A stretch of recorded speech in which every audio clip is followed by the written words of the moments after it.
Welcome back to my YouTube channel banking through Kannada.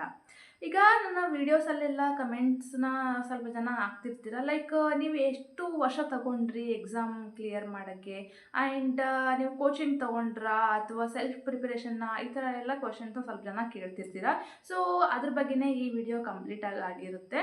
ಥಂಬ್ನೇಲಲ್ಲೂ ಕೂಡ ಹಾಕಿರ್ತೀನಿ. Like ನಾನು ಎಕ್ಸಾಮ್ನ ಕ್ಲಿಯರ್ ಮಾಡ್ಕೊಳಕ್ಕೆ ತುಂಬಾ ಟೈಮ್ ಹಿಡಿತು.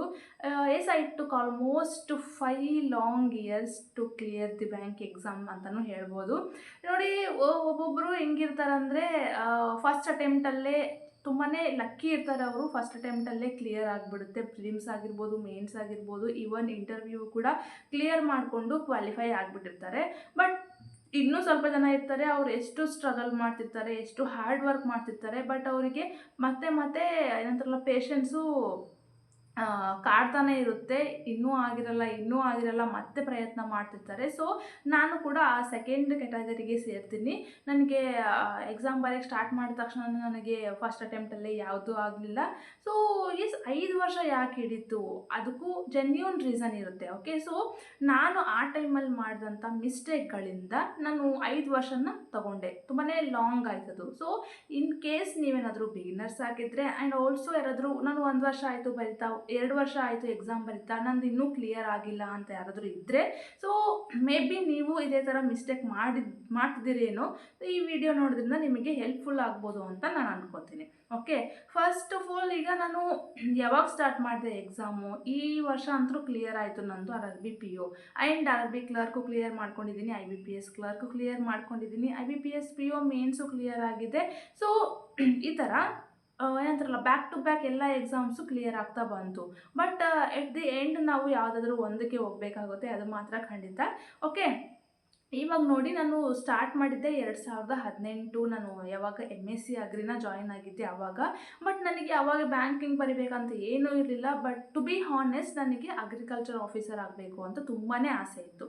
ಓಕೆ, ಆ್ಯಂಡ್ ನಾನು ಗೌರ್ಮೆಂಟ್ ಜಾಬ್ ತೊಗೋಬೇಕು ಅನ್ನೋದು ತುಂಬಾ ತಲೆಯಲ್ಲಿತ್ತು. ಬಟ್ ಅಗ್ರಿಕಲ್ಚರ್ ಆಫೀಸರ್ ಆಗಬೇಕಂತ, ಯಾಕೆಂದರೆ ನನ್ನ ಕ್ವಾಲಿಫಿಕೇಷನ್ ಎಲ್ಲ ಅಗ್ರಿಕಲ್ಚರೇ ಆಗಿರೋದ್ರಿಂದ ನಾನು ಅದೇ ಫೀಲ್ಡಲ್ಲಿ ಹೋಗ್ಬೇಕಂತ ನಂದು ಒಂದು ಚೌಕಟ್ಟನ್ನ ಹಾಕೊಂಡ್ಬಿಟ್ಟಿದ್ದೆ. ಓಕೆ, ಸೊ ಬಟ್ ಏನಾಯಿತು, ಅನ್ಫಾರ್ಚುನೇಟ್ಲಿ ಈಗ ನಮ್ಮ ಬ್ಯಾಂಕಿಂಗ್ ಎಕ್ಸಾಮ್ಸು ಪ್ರತಿ ವರ್ಷ ನಡೀತವೆ. IBPS ಪ್ರತಿ ವರ್ಷವೂ ಕಂಡಕ್ಟ್ ಮಾಡುತ್ತೆ. ಬಟ್ ನಮ್ಮ ಅಗ್ರಿಕಲ್ಚರ್ ಎಕ್ಸಾಮ್ ಹೆಂಗಿದ್ರೆ, ಲೈಕ್ ನಿಮ್ಗೆ ಗೊತ್ತಿರ್ಬೋದು, ಸ್ಟೇಟ್ ಗೌರ್ಮೆಂಟ್ ಎಕ್ಸಾಮ್ಸ್ ಯಾವ ಥರ ನಡೀತವೆ. 1 ವರ್ಷ ಈ ಎಕ್ಸಾಮ್ನ ಈ ವರ್ಷ ಕಂಡಕ್ಟ್ ಮಾಡಿದ್ದಾರೆ ಅಂದರೆ, ಅದು ಮತ್ತೆ 3 ವರ್ಷ ಆದಮೇಲೆ, 5 ವರ್ಷ ಆದಮೇಲೆ, ಈವನ್ 8, 10 ವರ್ಷ ಯಾವಾಗ ತಗೋತಾರೋ ಯಾರಿಗೂ ಗೊತ್ತಿರಲ್ಲ. ಸೊ ಈ ಥರ ಅಂದರೆ ಕರೆಕ್ಟು ಪೀರಿಯಾಡಿಕಲಿ ಅವರು ನಡೆಸಲ್ಲ ಎಕ್ಸಾಮ್ನ. ಅದೇ ಥರ ನಮ್ಮದು ಕೂಡ ಅಗ್ರಿಕಲ್ಚರ್ ಎಕ್ಸಾಮ್ ಹಾಗೆ ಆಯಿತು. ಲೈಕ್ ನಾವು BSc ಅಗ್ರಿ ಅಂದರೆ 3rd ಇಯರ್ ನಾನು ಓದಬೇಕಾದ್ರೆ ಅಗ್ರಿಕಲ್ಚರ್ ಆಫೀಸರ್ ಎಕ್ಸಾಮ್ ಕಂಡಕ್ಟ್ ಮಾಡಿದರು. ಬಟ್ ಅವಾಗ ನಾವು ಎಲಿಜಿಬಲ್ ಇರಲಿಲ್ಲ. ನಮ್ಮ ಸೂಪರ್ ಸೀನಿಯರ್ಸ್ ಇರ್ತಾರಲ್ಲ, ಅವರು ಆಲ್ಮೋಸ್ಟ್ ಫೈನಲ್ ಇಯರ್ ಮುಗಿಸಿದ್ರು, ಅವರು ಎಲಿಜಿಬಲ್ ಇದ್ದರು. ಆಲ್ಮೋಸ್ಟ್ ಯಾರ್ಯಾರು ಬರೆದಿದ್ರು ಅವರು 70% ಎಲ್ಲರೂ ಸೆಲೆಕ್ಟ್ ಆಗಿಬಿಟ್ರು. ಅಗ್ರಿಕಲ್ಚರ್ ಆಫೀಸರ್ ಆಗಿ ಔಟ್ಪುಟ್ ಬಂತು ಅವ್ರದ್ದು. ಸೊ ಅವಾಗ ನನಗೆ ಇನ್ನೂ ಸ್ವಲ್ಪ ಚೆನ್ನಾಗಿ ಅನಿಸ್ತು, ಇಲ್ಲ ನಾನು ಬರಿಬೇಕು, ನಾನು ಆಗಬೇಕು ಅಂತ. ಬಟ್ ಹೇಳ್ತೀನಲ್ಲ, ಅನ್ಫಾರ್ಚುನೇಟ್ಲಿ ಅದು ಎಕ್ಸಾಮ್ನ ಬಿಡಲೇ ಇಲ್ಲ. ಆ್ಯಂಡ್ ನಿಮಗೆ ಗೊತ್ತಾ, ಈ ರೀಸೆಂಟು ಸೆಪ್ಟೆಂಬರ್ ಲಾಸ್ಟ್ ವೀಕಲ್ಲೇನೋ ಬಿಟ್ಟಿದ್ದಾರೆ ನೋಟಿಫಿಕೇಷನ್ನ. ಲೈಕ್ ಆವಾಗಿಂದ ಹಿಡಿದು ಮೊನ್ನೆ ನೋಟಿಫಿಕೇಷನ್ನ ಬಿಟ್ಟಿದ್ದಾರೆ. ಸೊ ಅದನ್ನೇ ನಾನು ನಂಬ್ಕೊಂಡು ಕೂತ್ಕೊಂಡಿದ್ರೆ ಆಗ್ತಿರ್ಲಿಲ್ಲ. ಸೊ ಆವಾಗ ಫಸ್ಟ್ ನಾನು ಏನು ಹೇಳೋಕ್ಕೆ ಇಷ್ಟಪಡ್ತೀನಿ ಅಂದರೆ, ಕ್ಲಾರಿಟಿ ಇರಬೇಕು. ಓಕೆ, ನನಗೆ ಅಗ್ರಿಕಲ್ಚರ್ ಆಫೀಸರ್ ಅಂತಲೇ ಇದೆ. ಬಟ್ ಹೀಗೆಲ್ಲ ಆದಮೇಲೆ ಏನು ಮಾಡಬೇಕು ಅನ್ನೋದು ನನಗೆ ತಲೆಯಲ್ಲಿ ತೋಚಲಿಲ್ಲ ಇದ್ದಕ್ಕಿದ್ದಂಗೆ. ಸುಮ್ಮನೆ ನಾನು MSc ಅಗ್ರಿ ಓದ್ತಿದ್ದೆ. BSc ಅಗ್ರಿ ಆದ ತಕ್ಷಣ CET ಬರೆದೆ, MSc ಅಗ್ರಿ ಜಾಯಿನ್ ಆದೆ, ಜಸ್ಟ್ ಅಷ್ಟೇ ಹೋಗ್ತಿತ್ತು ಲೈಫು.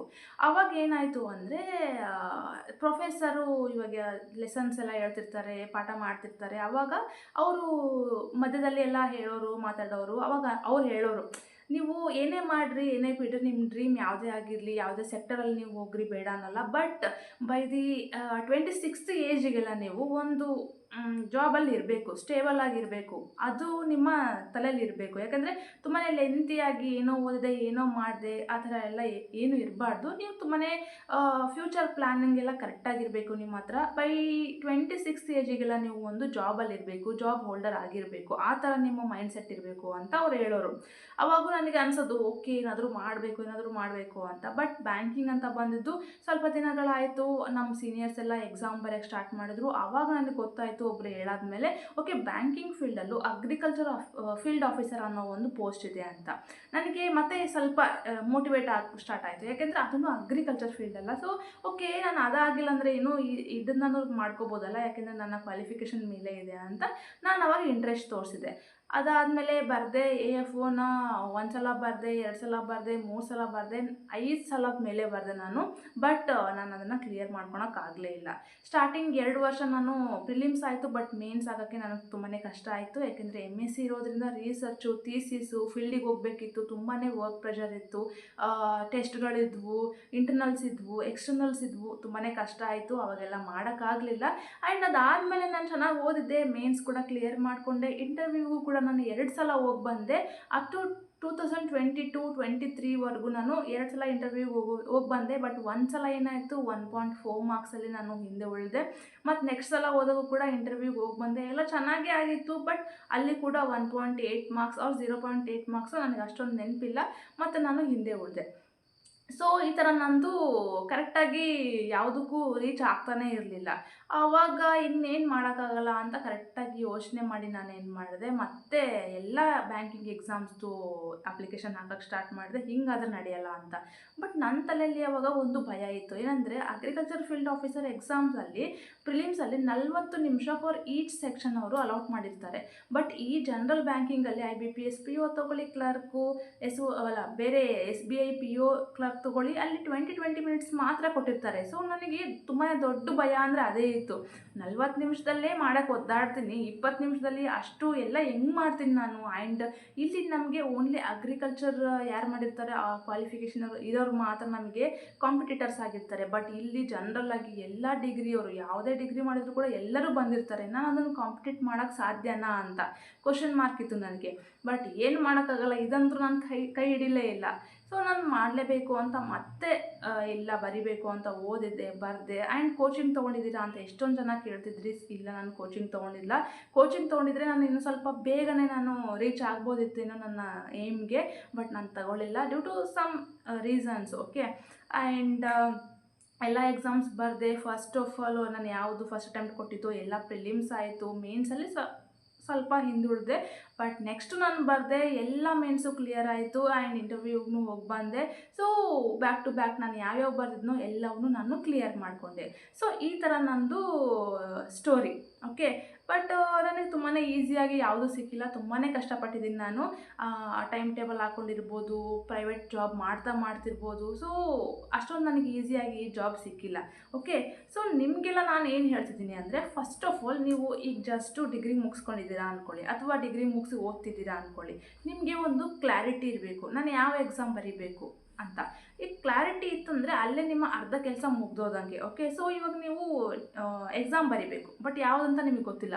ರೈಲ್ವೆ ಬರೀಲೋ, ಬ್ಯಾಂಕಿಂಗ್ ಬರೀಲೋ, ಇವು KS IAS ಬರೀಲೋ, ನಿಮಗೆ ಅದು ಗೊತ್ತಿಲ್ಲ. ನೀವೇ ಕನ್ಫ್ಯೂಷನಲ್ಲಿದ್ದೀರಾ ಅಂದರೆ ತುಂಬಾ ಕಷ್ಟ. ಅದು ಆ ಥರ ಇರಬಾರ್ದು. ಕರೆಕ್ಟಾಗಿ ನೀವು ಪ್ಲ್ಯಾನ್ ಆಗೋಬೇಕು. ಈ ಎಕ್ಸಾಮ್ ಇದೆ, ನಾನು ಇದೇ ಓದ್ತೀನಿ. ಫಾರ್ ಎಕ್ಸಾಂಪಲ್ ಈಗ ನೋಡಿ, ಬ್ಯಾಂಕಿಂಗ್ ಎಕ್ಸಾಮ್ ಅಂದರೆ ಪ್ರತಿ ವರ್ಷವೂ ಕಾಲ್ಫಾರ್ಮ್ ಮಾಡ್ತಾರೆ, 100% ನೋಟಿಫಿಕೇಷನ್ ಔಟ್ ಆಗುತ್ತೆ. ಸೊ ಇದಕ್ಕೆ ನೀವು ಓಕೆ ಈಗ ಪ್ಲ್ಯಾನ್ ಮಾಡ್ಕೋಬೇಕು. ಓಕೆ, ಇದು ಪ್ರತಿ ವರ್ಷ ಬರುತ್ತೆ, ನಾನು ಈ ವರ್ಷ ಮಾಡ್ಕೊಂಡಿಲ್ಲ ಅಂದರೆ ಗ್ರಿಪ್ ಸಿಕ್ಮೇಲೆ ನಾನು ನೆಕ್ಸ್ಟ್ ವರ್ಷ ಆದರೂ ಖಂಡಿತ ಮಾಡ್ಕೋಬೋದು ಅಂತ. ಸೊ ಕ್ಲಾರಿಟಿ ಇರಬೇಕು. ಅದೊಂದು, ನಾನು ಈ ಎಕ್ಸಾಮಿಗೆ ಪ್ರಿಪೇರ್ ಆಗ್ತೀನಿ, ಸೊ ಚೆನ್ನಾಗಿ ಓದ್ಕೋಬೇಕು, ಅದ್ರ ಬಗ್ಗೆನೇ ಫೋಕಸ್ ಮಾಡಬೇಕು. ಫಸ್ಟ್ ಆಫ್ ಆಲ್ ಅದು. ಓಕೆ, ನೆಕ್ಸ್ಟು ಅಂಡರ್ಸ್ಟ್ಯಾಂಡ್ ಮಾಡ್ಕೋಬೇಕು. ಈಗ ಯಾವುದೋ ಒಂದು ಓಕೆ ಇದು ನಾನು ಬರಿತೀನಿ ಅಂತ ಫಿಕ್ಸ್ ಆದ್ರಲ್ಲ, ಅದರಲ್ಲಿ ಏನಿದೆ ಅಂದರೆ ಸಿಲೆಬಸ್ ಏನಿರುತ್ತೆ, ಯಾವ್ಯಾವ ಸಬ್ಜೆಕ್ಟ್ಸ್ ಇರ್ತವೆ, ನಾನು ಅದಕ್ಕೆ ಎಲಿಜಿಬಲ್ ಇದ್ದೀನೋ ಇಲ್ವಾ, ನನಗದು ಓದೋಕ್ಕಾಗುತ್ತೋ ಇಲ್ವಾ, ಒಂದು ಸಲ ಓವರ್ವ್ಯೂ ಮಾಡಬೇಕು, ಏನಿದೆ ಏನು ಕತೆ ಅಂತ. ಅದಾದಮೇಲೆ ಒಂದು ಬಿಟ್ಟು 2 ವೀಡಿಯೋಸ್ ನೋಡಬೇಕು. ಇಂಟ್ರೊಡಕ್ಷನ್ ವೀಡಿಯೋಸ್ ಇರ್ತಾರೆ, ನೋಟಿಫಿಕೇಷನ್ ವೀಡಿಯೋಸ್ ಇರ್ಬೋದು, ಅವನ್ನ ನೋಡ್ಕೋಬೇಕು. ನೋಡಾದ್ಮೇಲೆ ಕ್ವೆಶನ್ ಪೇಪರ್ ಯಾವ ಥರ ಬರುತ್ತೆ ಅದು ಲಾಸ್ಟಿಗೆ. ಫಸ್ಟಿಗೆ ಕ್ವೆಶನ್ ಪೇಪರ್ ಏನು ನೋಡೋದು ಅವಶ್ಯಕತೆ ಇರಲ್ಲ. ಸೊ ಈ ಥರ ಒನ್ ಬೈ ಒನ್ ಆ ಪ್ರಾಸೆಸ್ ಏನಿದೆ ಅದನ್ನು ಕಂಪ್ಲೀಟಾಗಿ ಅರ್ಥ ಮಾಡ್ಕೋಬೇಕು. ಓಕೆ, ಕಟ್ ಆಫ್ ಏನು ನಿಂದಿರುತ್ತೆ, ನಾ ಎಷ್ಟು ಮಾಡ್ಕೋಬೇಕು, ಈ ಥರ. ಓಕೆ, ಆ್ಯಂಡ್ ಅದಾದಮೇಲೆ ನೆಕ್ಸ್ಟ್ ಬರೋದೆ ಈಗ ಓದೋಕ್ಕೆ ಸ್ಟಾರ್ಟ್ ಮಾಡಬೇಕು. ಒಂದು ಫಿಕ್ಸ್ ಆಯಿತು, ಪ್ರಾಸೆಸ್ ಎಲ್ಲ ನೋಡ್ಕೊಂಡ್ವಿ ಏನಿದೆ ಏನು ಕತೆ ಅಂತ. ಈಗ ನಾನು ಓದ್ಕೋಬೇಕಂದ್ರೆ ನಾನು ಕೋಚಿಂಗ್ ಹೋಗ್ಲಾ, ಅಥವಾ ಆನ್ಲೈನಲ್ಲೇ ಯಾವುದಾದ್ರೂ ಪೇಯ್ಡ್ ಸಬ್ಸ್ಕ್ರಿಪ್ಷನ್ ತೊಗೊಳ್ಳ, ಅಥವಾ ಯೂಟ್ಯೂಬ್ ವೀಡಿಯೋಸೇ ನೋಡಲಾ, ಅಥವಾ ಬುಕ್ಸ್ನ ತರಿಸ್ಕೊಂಡು ಓದಲಾ, ಇಲ್ಲಿ ಸ್ವಲ್ಪ ಕನ್ಫ್ಯೂಷನ್ ಆಗುತ್ತೆ. ಬಟ್ ಈ ಟೈಮಲ್ಲಿ ನಾನೇನು ನಿಮಗೆ ಸಜೆಸ್ಟ್ ಮಾಡ್ತೀನಿ ಅಂದರೆ, ನೀವು ನಂಬಲೇಬೇಕು, ಪ್ರತಿ ವರ್ಷವೂ ಎಕ್ಸಾಮ್ ಪೇಪರ್ ತುಂಬಾ ಟಫ್ ಹೋಗ್ತೈತೆ. ಓಕೆ, ನಾವು ಎಕ್ಸಾಮ್ ಬರಿಬೇಕಾದ್ರೆ ನಮಗದು ಟಫ್ ಅನಿಸಿತ್ತು. ನಾವು ಬರೆಯೋಬೇಕಾದ್ರೆ ಪ್ರೀವಿಯಸ್ ಇಯರಲ್ಲಿ ಕೇಳಿರೋವು ಓಕೆ ಈ ಸ್ವಲ್ಪ ಈಸಿ ಇತ್ತು ಅಂತ ಅನಿಸ್ತಿತ್ತು. ಬಟ್ ಬರ್ತಾ ಬರ್ತಾ ಹೆಂಗಾಗುತ್ತೆ, ನೀವು ಇವಾಗ ಬರಿತಿದ್ದ ಅಂದರೆ ನಿಮಗಿದು ಟಫ್ ಅನಿಸುತ್ತೆ, ನಾವು ಬರೆದಿರೋದು ನೋಡಿದರೆ ನಿಮಗೆ ಈಸಿ ಅನಿಸುತ್ತೆ. ಸೊ ಪ್ರತಿ ವರ್ಷ ಹೋಗ್ತಾ ಹೋಗ್ತಾ ಹೋಗ್ತಾ ಹೈ ಲೆವೆಲ್ ಆಗುತ್ತೆ, ಕ್ವಶನ್ ಪೇಪರ್ಸು ಟಫ್ ಆಗುತ್ತೆ. ಸೊ ನೀವು ಮನೇಲಿ ಕೂತ್ಕೊಂಡು ಓದ್ತೀನಿ, ನಾನು ಸೆಲ್ಫ್ ಪ್ರಿಪರೇಷನ್ ಮಾಡ್ತೀನಿ ಅಂದರೆ ತುಂಬಾ ಎಫರ್ಟ್ ಹಾಕಬೇಕಾಗುತ್ತೆ, ತುಂಬಾ ಪುಷ್ ಮಾಡಬೇಕಾಗುತ್ತೆ ನಿಮ್ಮನ್ನೇ ನೀವು. ಸೊ ನನಗೆ ಬೆಸ್ಟ್ ಅಂತ ಯಾವುದು ಅನಿಸುತ್ತೆ ಅಂದರೆ ಕೋಚಿಂಗ್ ಹೋಗ್ರಿ ಅಂತ. ಅಲ್ಲಿ ಕೋಚಿಂಗ್ ಹೋದರೆ ನೀವು 6ರಿಂದ 1 ವರ್ಷದಲ್ಲಿ ತುಂಬಾ ಕಲಿತೀರಾ, ನಿಮ್ಮ ಎನ್ವಿರಾನ್ಮೆಂಟೇ ತುಂಬಾ ಕಲಿಸುತ್ತೆ ನಿಮಗೆ. ಓಕೆ, ಸೊ ನಿಮ್ಮ ಪಕ್ಕದಲ್ಲಿರೋರನ್ನ ನೋಡಿ ಕಲಿತೀರಾ, ಎಷ್ಟು ಚೇಂಜ್ ಮಾಡಿಬಿಡುತ್ತೆ ನಿಮ್ಮ ಮೈಂಡ್ಸೆಟ್ನ ಅದು ಅಂದರೆ ತುಂಬಾ ನೀವು ಒಂದು ಲೆವೆಲಿಗೆ ಬಂದುಬಿಡ್ತೀರಾ. ಬಟ್ ಮನೇಲಿದ್ದರೆ ನೀವು ಹೆಂಗಾಗ್ತೀರಾ ಅಂದರೆ ನಿಮ್ಮನ್ನೇ ನೀವು ಟೇಕ್ ಇಟ್ ಫಾರ್ ಗ್ರಾಂಟೆಡ್ ಅಂತೀವಲ್ಲ, ಆ ಥರ ತೊಗೊಂಡ್ಬಿಡ್ತೀರಾ. ನಿಮ್ಗೆ ಇಷ್ಟ ಇದ್ದರೆ ಓದಿರ್ತೀರಾ, ನಿಮ್ಗೆ ಬೇಡ ಅನ್ಸಿದ್ರೆ ಮಲ್ಕೊತೀರಾ, ಎಂಟರ್ಟೈನ್ಮೆಂಟ್ ನೋಡ್ತೀರಾ, TV ಮೊಬೈಲು, ಸೊ ಈ ಥರ. ಬಟ್ ನೀವು ಕೋಚಿಂಗ್ ಹೋದರೆ ನೀವು ಅಲ್ಲಿರೋ ಎನ್ವಿರಾನ್ಮೆಂಟ್ ನೋಡಿದಾಗ ನೀವು ಇಲ್ಲ ಒಂದು ನಿಮಿಷನೂ ನಿಮಗೆ ಟೈಮ್ ಪಾಸ್ ಮಾಡೋಕ್ಕೆ ಇಷ್ಟ ಬರಲ್ಲ, ಟೈಮ್ ವೇಸ್ಟ್ ಮಾಡೋಕ್ಕೆ ಇಷ್ಟನೇ ಬರಲ್ಲ, ಹಂಗಾಗ್ಬಿಡುತ್ತೆ. ಸೊ ನನ್ನ ಫಸ್ಟು ಪ್ರಿಫರೆನ್ಸ್ ಏನು ಕೊಡಿ ಅಂತ ಹೇಳ್ತೀನಿ ಅಂದರೆ ಕೋಚಿಂಗ್ ಹೋಗ್ರಿ. ಓಕೆ, ಇಲ್ಲ ಹೋಗೋಕ್ಕಾಗಲ್ಲ ಅಂತಂದರೆ ವೆರಿ ಇಮಿಡಿಯೇಟ್ ನೆಕ್ಸ್ಟ್ ಸೊಲ್ಯೂಷನ್ ಅಂತ ಏನು ಹೇಳ್ಬೋದು ಅಂದರೆ, ಆನ್ಲೈನಲ್ಲಿ ನೀವು ವೀಡಿಯೋಸ್ ನೋಡಿ, ಸಬ್ಸ್ಕ್ರಿಪ್ಷನ್ ತೊಗೊಳ್ಳಿ. ಏಕೆಂದರೆ ಈಗ ಹೆಂಗೆ ಅಂದರೆ ಫ್ರೀಯಾಗಿ ಅವೈಲೇಬಲ್ ಇದ್ದಾವೆ YouTube videos, but up to the mark ಇಲ್ಲ. ನೀವು ಪೇಯ್ಡ್ ತೊಗೊಳ್ತೀರಿ ಅಂದರೆ ಸಬ್ಸ್ಕ್ರಿಪ್ಷನ್ನ, ಅವ್ರು ತುಂಬಾ ಚೆನ್ನಾಗಿ ಹೇಳ್ತಾರೆ, ಕಮ್ಮಿ ಸ್ಟೂಡೆಂಟ್ಸ್ ಇರ್ತಾರೆ, ಎಲ್ಲರಿಗೂ ಅರ್ಥ ಮಾಡಿಸ್ತಾರೆ. ಸೊ ನಿಮಗೆ ಒಂದೊಂದು ಟಾಪಿಕ್ ತುಂಬ ಚೆನ್ನಾಗಿ ಅರ್ಥ ಆಗ್ತವೆ. ಓಕೆ, ಬಟ್ ಫ್ರೀಯಾಗಿ ನೋಡ್ತೀರಾ ಅಂದರೆ ತುಂಬಾ ನಿಮ್ಮ ಏನಂತಾರಲ್ಲ, ನೀವೇ ನಿಮ್ಮನ್ನು ಪುಷ್ ಮಾಡ್ಕೋಬೇಕು. ಎಷ್ಟೊಂದು ನಿಮಗೆ ತಾಳ್ಮೆ ಇರಬೇಕು ಅಂದ್ರೆ ಅಷ್ಟಿರಬೇಕು. ಓಕೆ, ಫ್ರೀಯಾಗಿ ಮಾಡಿದ್ರೂ ಆರಾಮಾಗಿ ಕ್ಲಿಯರ್ ಮಾಡ್ಬೋದು. ನಾನು ಕೂಡ ಫ್ರೀಯಾಗಿರೋನು ಮಾತ್ರನೇ ಓದಿದ್ದು, ಯಾವುದು ಪೇಯ್ಡ್ ತೊಗೊಂಡಿಲ್ಲ. ಬಟ್ ಈಗಿನ ಸಿಚುವೇಶನ್ ತಕ್ಕಂಗೆ ನಂಬರ್ ಆಫ್ ಆಸ್ಪಿರೆಂಟ್ಸು ಪ್ರತಿ ವರ್ಷ ಜಾಸ್ತಿ ಆಗ್ತಾನೆ ಇದ್ದಾರೆ. ಸೊ ಎಲ್ಲರೂ ಓದ್ಕೊಂಡು ಬರ್ತಿದ್ದಾರೆ. ನೀವು ಇನ್ನೂ ನಾನು ಕೂತ್ಕೊಂಡು ಮನೆಯಲ್ಲಿ ಫ್ರೀಯಾಗಿರೋನು ನೋಡಿಕೊಂಡೇ ಮಾಡ್ತೀನಿ ಅಂದರೆ it may take some time ಅಂತ ನನಗನ್ಸುತ್ತೆ. ಓಕೆ, ಸೊ ಕೋಚಿಂಗ್ ಹೋಗ್ರಿ, ಇಲ್ಲಾಂದರೆ ಪೇಯ್ಡ್ ಸಬ್ಸ್ಕ್ರಿಪ್ಷನ್ ತೊಗೊಂಡು ಓದೋಕ್ಕೆ ಸ್ಟಾರ್ಟ್ ಮಾಡಿರಿ. ಅದಾದಮೇಲೆ ಬುಕ್ಸ್ ತೊಗೊಳ್ಳ ಹೆಂಗೆ ಅಂತ ಫಸ್ಟು ವೀಡಿಯೋಸ್ ನೋಡೋಕ್ಕೆ ಸ್ಟಾರ್ಟ್ ಮಾಡಿ, ಆಮೇಲೆ ಪ್ರಾಕ್ಟೀಸಿಗೋಸ್ಕರ ನೀವು ಬುಕ್ಸ್ನ ರೆಫರ್ ಮಾಡ್ಬೋದು. ಯಾವ ಬುಕ್ಸ್ ಅಂದರೆ ನೀವು ಯಾವುದು ತೊಗೊಂಡಿರ್ತೀರಲ್ಲ ಅದೇ ಚಾನಲಿಂದ, ಲೈಕ್ ಅಡ್ಡ 247 ಆಗಿರ್ಬೋದು, ಅನ್ಅಕಾಡೆಮಿ ಆಗಿರ್ಬೋದು, ಯಾವುದೇ ಆಗಿರಲಿ, ಅವ್ರ ಬುಕ್ಸ್ನ ಅವರು ಪಬ್ಲಿಷ್ ಮಾಡಿರ್ತಾರಲ್ಲ, ಸೊ ಅವನ್ನು ಕೂಡ ನೀವು ಮಾಡಿದರೆ ಸಾಕಾಗುತ್ತೆ, ಜಸ್ಟ್ ಫಾರ್ ನಿಮ್ಮ ಪ್ರಾಕ್ಟೀಸ್ ಪರ್ಪೋಸಿಗೆ. ಓಕೆ, ಅದಾಯಿತು. ನೆಕ್ಸ್ಟು ನಿಮ್ಮ ಕ್ವಾಲಿಫಿಕೇಷನ್ ಏನಿದೆ, ಒಂದು ಮಿನಿಮಮ್ ನಿಮ್ಮ ಡಿಗ್ರಿ ಇದ್ದರೆ ಸಾಕು, ಅಲ್ಲಿಗೆ ಸ್ಟಾಪ್ ಮಾಡಿಬಿಡಿ. ಇಫ್ ನೀವು ನಿಮ್ಮ ಡ್ರೀಮು ಒಂದು ಜಾಬ್ ತೊಗೋಬೇಕು, ನಾನು ಸ್ಯಾಟಿಸ್ಫೈಡ್ ಲೈಫ್ ನನಗೆ ಬೇಕು ಅನ್ನೋದಿದ್ದರೆ. ಏಕೆಂದರೆ ಲೆಂತಿ ಕ್ವಾಲಿಫಿಕೇಷನು, ಲೆಂತಿ ಎಜುಕೇಷನ್ನು ಏನು ಮ್ಯಾಟರ್ ಮಾಡಲ್ಲ. ಇದು ಓನ್ಲಿ ಒಂದೇ ಕಡೆ ಹೆಲ್ಪ್ ಆಗುತ್ತೆ, ಏನು ಅಂದರೆ ಲೈಕ್ ಯಾರಾದರೂ ಕೇಳಿದರೆ ಏನು ಓದಿದೀಯಾ ಅಂದರೆ ಅವಾಗ ನೀವು ನಾನು MA ಮಾಡಿದ್ದೀನಿ, MSc ಮಾಡಿದ್ದೀನಿ, PhD ಮಾಡಿದ್ದೀನಿ ಅಂತ ಹೇಳ್ಕೊಳಕ್ಕೆ ಮಾತ್ರ ಇರುತ್ತೆ ಹೊರತು ಬೇರೆ ಯಾವುದಕ್ಕೂ ಅದು ಹೆಲ್ಪ್ ಆಗಲ್ಲ. ಈವನ್ PhD ಸ್ಕಾಲರ್ಸು ಕೂಡ ಎಲ್ಲ ಎಕ್ಸಾಮ್ಸಿಗೂ ಪ್ರಿಪೇರ್ ಆಗ್ತಿದ್ದಾರೆ. ಬ್ಯಾಂಕಿಂಗ್ ಆಗಿರ್ಬೋದು, ಮೊನ್ನೆ ಬಂದಿರೋ ವಿಲೇಜ್ ಅಕೌಂಟೆಂಟ್ ಎಕ್ಸಾಮ್ಸಿಗಾಗಿರ್ಬೋದು, ಎಲ್ಲದಕ್ಕೂ ಅವರು ಪ್ರಿಪೇರ್ ಆಗ್ತಾನೆ ಇದ್ದಾರೆ. ಎಲ್ಲರದು ಕಂಡೀಷನ್ನು ಒಂದೇ ಥರ ಇದೆ, ಎಲ್ಲರೂ ಪ್ರಾಕ್ಟೀಸ್ ಮಾಡ್ತಿದ್ದಾರೆ. ಓಕೆ, ಸೊ ಒಂದು ಸಿಂಪಲ್ ಆಗಿರೋ ಡಿಗ್ರಿ ಮಾಡ್ಕೊಳ್ಳಿ. ನೆಕ್ಸ್ಟು ಇಮಿಡಿಯೇಟಾಗಿ ನೀವು ಕೋಚಿಂಗ್ ತಗೊಳ್ಳಿ, ಎಕ್ಸಾಮ್ಸ್ನ ಬರೀರಿ, ಬೇಗ ಅಂದರೆ ಬೇಗನೆ ಕ್ಲಿಕ್ ಆಗ್ತೀರಾ. ಓಕೆ, ಇವಾಗ ನಮಗೆ ಗೊತ್ತು ಬೇರೆ ಸ್ಟೇಟಿಂದ ಎಷ್ಟೊಂದು ಜನ ನಮ್ಮ ಎಕ್ಸಾಮ್ ಸೆಂಟ್ರಲ್ಲಿ ನಾವು ನೋಡ್ತೀವಿ. ಇವನ್ ಇವಾಗ ಅಂತೂ ಬರೀ ಆಂಧ್ರ ತೆಲಂಗಾಣ ಬಿಟ್ಟರು ಕೂಡ ನಾರ್ತ್ ಸ್ಟೇಟವ್ರು ತುಂಬಾ ಜಾಸ್ತಿ ಜನ ಕಾಣ್ತಾರೆ ನಮಗೆ.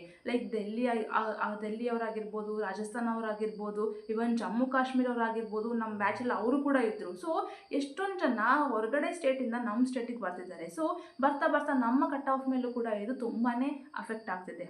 ಓಕೆ, ಸೊ ನೀವೇನು ಮಾಡಬೇಕು, ಅವ್ರ ತಲೆಯಲ್ಲಿ ಏನಿರುತ್ತೆ ಗೊತ್ತಾ, ಸಿಂಪಲಾಗಿ ಒಂದು ಡಿಗ್ರಿ ಮಾಡ್ಕೋತಾರೆ, BCom BSc ಯಾವುದೋ ಒಂದು ಮಾಡ್ಕೊಂಡು ಪ್ರತಿ 3 ವರ್ಷ ಅಂದರೆ PUC ಮುಗಿದ ತಕ್ಷಣ 3 ವರ್ಷ ಡಿಗ್ರಿ ಮಾಡಿ ಪಟ್ಟಂತ ಕೋಚಿಂಗ್ ಸೇರ್ಕೊಂಡ್ಬಿಡ್ತಾರೆ.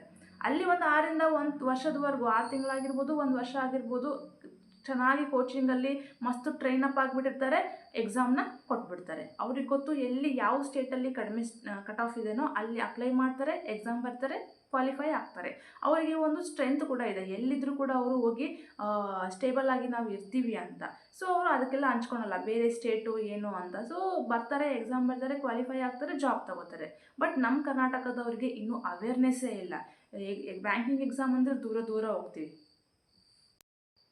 ಸೊ ಹಿಂಗೆ ಮಾಡಿನೇ ಔಟರ್ ಸ್ಟೇಟ್ಸಲ್ಲಿ ಇರೋರೆಲ್ಲರೂ ಬಂದು ನಮ್ಮ ಸ್ಟೇಟಲ್ಲಿ ಕೂತ್ಕೊಂಡು ಎಕ್ಸಾಮ್ ಬರ್ತಿದ್ದಾರೆ. ಸೊ ಅದಾಗಬಾರ್ದಂದ್ರೆ ಹೆಚ್ಚು ನಾವು ಅವೇರ್ನೆಸ್ ತೊಗೋಬೇಕು, ನಾವು ಕಾಂಪಿಟೇಟ್ ಮಾಡಬೇಕು ಅವ್ರ ಜೊತೆಗೆ. ಓಕೆ, ಸೊ ಎಷ್ಟು ಚೆನ್ನಾಗಿ ಕಾಂಪೀಟ್ ಮಾಡ್ತೀವೋ ಅಷ್ಟು ನಮ್ಮ ಸೀಟ್ ನಮಗೆ ಉಳಿತವೆ ಅಷ್ಟೇ. ಅದರಲ್ಲಿ ಏನು ದೊಡ್ಡ ಆಲ್ಗರಿದಮ್ ಏನೂ ಇಲ್ಲ.